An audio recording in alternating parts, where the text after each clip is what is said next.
pied de l'acropole, malgré son ciel éclatant, Athènes est devenue une ville silencieuse, une ville en deuil qui pleure son souverain et va lui rendre un dernier hommage.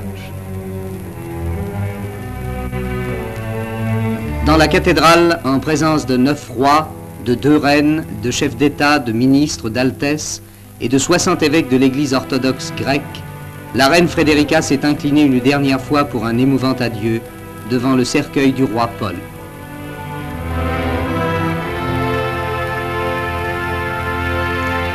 Après elle, le nouveau roi Constantin II a refait le même geste.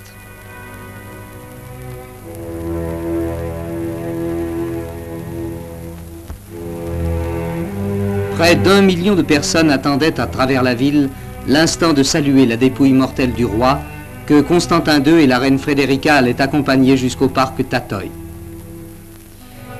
Précédé de l'icône de Tinos que le souverain avait réclamée sur son lit de mort, le cercueil surmonté de la couronne et entouré des evzones va maintenant traverser la ville. Un long cortège l'accompagne.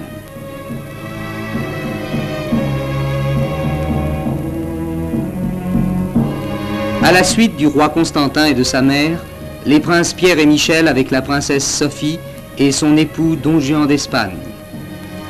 Puis les représentants des pays du monde entier. L'hommage du monde entier associé à l'hommage de l'immense foule d'Athènes.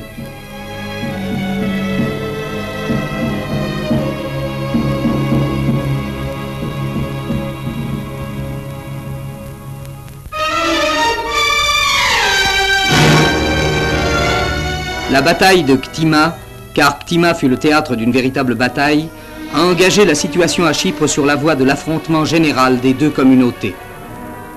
À Ctima, des jours durant, la lutte a fait rage et les Cypriotes grecs ont mis en œuvre leurs bulldozers transformés en chars d'assaut contre le quartier turc défendu pied à pied. Les soldats britanniques ne réussissent pas toujours à s'interposer efficacement. L'affaire de Malia a montré la difficulté d'une telle entreprise. À Malia, près de Limassol, les troupes anglaises ont pu sauver de justesse un groupe de Cypriotes turcs qui s'étaient réfugiés dans une école sur laquelle les partisans grecs tiraient au bazooka. Mais ce fut au prix d'un engagement avec les Cypriotes grecs.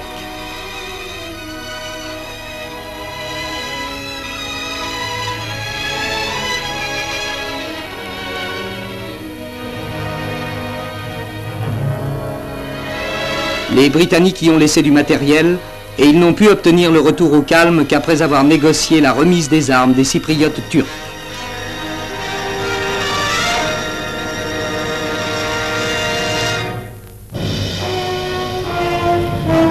Aux États-Unis, dans l'État de Vermont, 200 automobiles ont pris un bain glacé et forcé. Un dégel prématuré a provoqué la débâcle des rivières qui ont débordé, démantelant les ponts et emportant les voitures. Puis le froid a repris de plus belle et maintenant les 200 véhicules sont pris dans les glaces.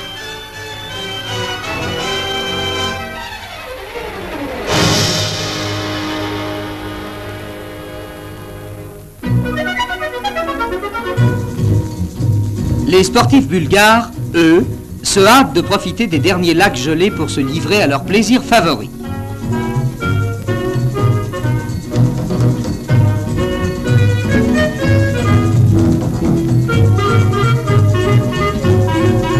Tous les goûts sont dans la nature, et quoi que puissent en penser les spectateurs, rien ne vaut un bon bain de soleil sur la glace, paraît-il.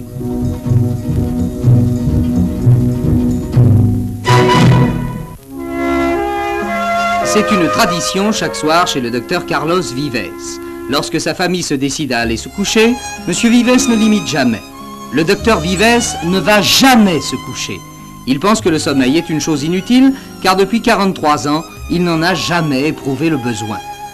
Alors, il s'est organisé pour occuper tout ce temps que ses contemporains perdent à dormir.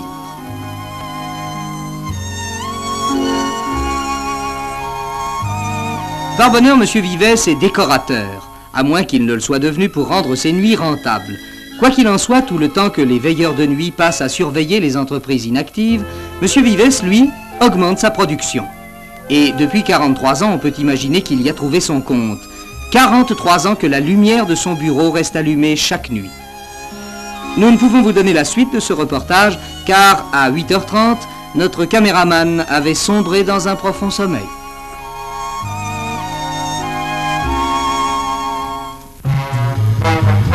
Désespérant de pouvoir trouver à se garer au cœur d'Amsterdam, qui est comme Paris une ville fort embouteillée, un automobiliste astucieux a choisi de laisser chaque matin sa voiture aux portes de la ville.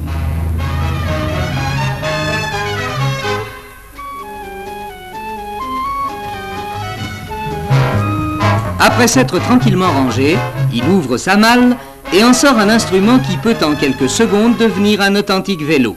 Moyen idéal, on en conviendra, pour se déplacer et se garer partout.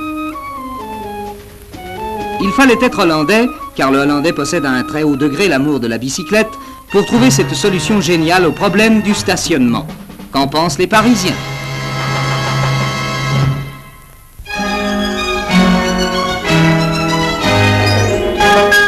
Non loin de Notre-Dame, mais sur la rive gauche, la rive intellectuelle, tassé autour de l'église Saint-Séverin, l'antique église de l'université, un des derniers îlots du Paris du Moyen-Âge a résisté. Plus pour longtemps sans doute.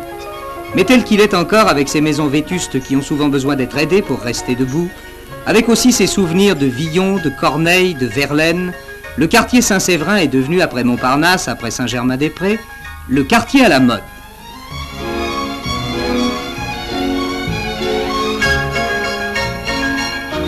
La rue de la Huchette, où Bonaparte habita, constitue en quelque sorte l'artère principale de ce quartier cher à Huysmans et toujours doux au cœur des clochards.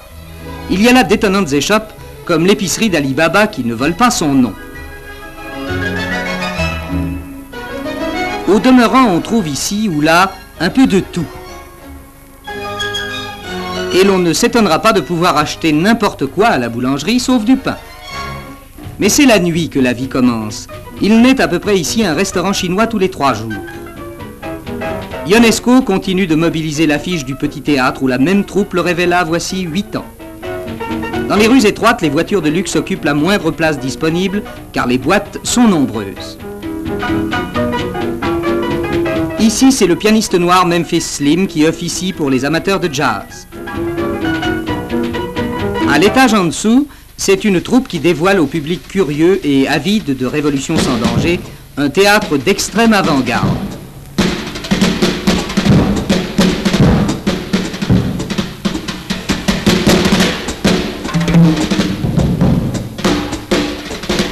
Ailleurs, c'est l'exotisme des dîners au son des balalaïkas.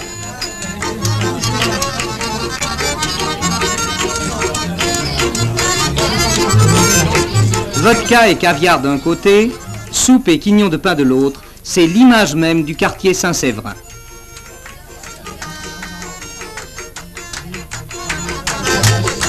Quartier cosmopolite aussi. Dans cet îlot du vieux Paris, l'Amérique, l'Asie et l'Afrique se retrouvent. À l'endroit même où furent logés au XVIe siècle les ambassadeurs du Pacha d'Alger, se déroulent chaque nuit les rites des danses orientales.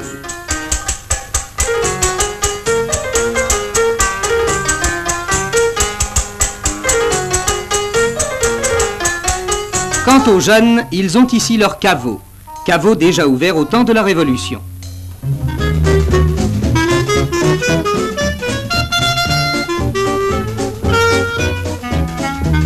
Et là, toute une jeunesse résolument New Orleans retrouve la danse et l'amour sous les yeux imperturbables de Saint-Séverin.